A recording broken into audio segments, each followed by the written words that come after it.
All right, you've probably seen this. New York Governor Andrew Cuomo saying that America was never that great. In its full context, the governor. We're not going to make America great again. It was never that great. We have not reached greatness. We will reach greatness when every American is fully engaged. All right, I wanted to show that in its entirety here because sometimes you get different points of view. People, regardless, have their points of view on this. Karl Rove, probably among them, a Fox News contributor, of course, a chief confidant of George Bush, what have you, has a great column in today's Wall Street Journal where he says this follows a pattern, not this particular comment here, of Democrats veering sharply left. And Karl, it's always good to have you, but I want to quote something I found pretty riveting in your piece where you said that blame America first Democrats were briefly sidelined by Bill Clinton's presidency, but the mob is back, you write, angrier and more negative about their own country than ever. And you an example of this anger on the left. But who's to say that that might not be as widespread as people like Bernie Sanders and others argue it is? You say it isn't. Well, look, the Democrats have veered hard left, and part of that veering is to basically say everything's wrong in America. Our justice system is racist, back to front, says Elizabeth Warren. The comment by Cuomo yesterday, which I put in my column, I literally had put the piece to bed, and then saw his comment and went back to the edit. So the Democrats did this once before on foreign policy. In 1984, the famous speech at the Republican convention by Jeane Kirkpatrick, a lifelong Democrat herself, who excoriated the San Francisco Democrats. The Democrats had had their convention that year in San Francisco and called them the Blame America First crowd. Well, we got them back, and everything in America is wrong. Our justice system is bad. I mean, at a week or so ago, I don't know if she understood this, but Kamala Harris excoriated the record of the Obama administration, saying we have an economy that works for the people at the top, but not for the people who are working hard at the bottom. I mean, this kind of, America's terrible, America's bad, we've, quote, never been great. This is the kind of stuff that shows them out of touch with the with the views of average Americans. You could flip it around. I want to open up to the panelists here that is precisely the goal of Cuomo here, to reach out to those who feel that they're not part of this, that it's not all, roses for these people, and that it wasn't a matter of glomming on to the Trump supporters as well as everyone else who is looking around and feeling they're not part of this. What do you think?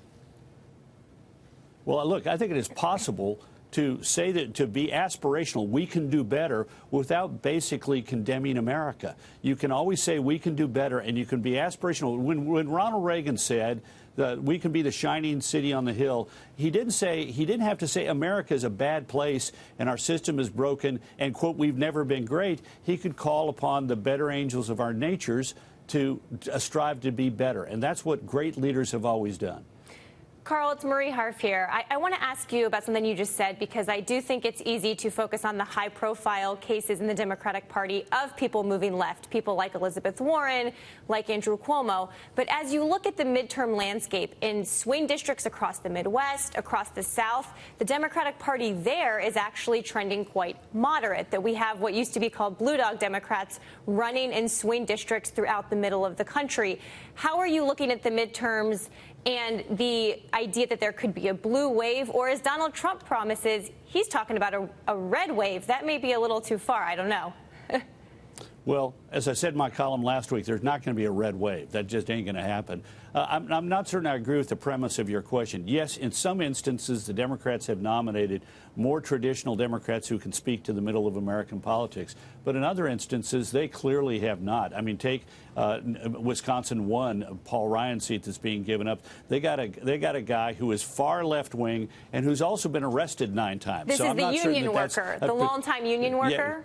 Yeah, Randy Bryce, who is so far left you can't believe. We got it here in Texas. We have in Dallas. We have somebody who on paper would look terrific, former NFL star, successful business guy, running against Pete Sessions, but he literally says things like, well, it's not about Republicans and Democrats. It's about being smart versus stupid. I mean, the Democrats would be smart if they had followed more what you suggested, which is nominating people who could speak to the sort of center of American politics and were more traditional Democrats. But look at how many have endorsed Medicare for all and free college and abolishing ICE.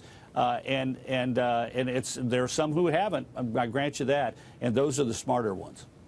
Carl, James Freeman here. I'm wondering, as you look at this Cuomo comment, I thought his premise, if he runs in 2020, was that he was going to present himself as a more moderate Democrat than some of his competitors. Does this comment basically kill that option for him? Well, it certainly does damage to it. It's sort of hard for him to now come back and be, be the centrist Democrat. And it is really going to be interesting to see as we approach 2020. Is this going to be like 1976 when we had a large number of sort of people out there, sort of center left to far left, and along came the sort of moderate sounding Southern Democrat Jimmy Carter, and basically because he had that lane all to himself, was able to achieve the Democratic nomination. Rules have changed a little bit since then, but my sense is if they could come up with somebody who's like Joe Biden, only 10 years younger, they might be in a place where they could be highly competitive in 2020. By the way, and I do want to get Lindsay into this, do you think that, I couldn't tell whether that was written into Cuomo's speech or whether he was going off extemporaneously.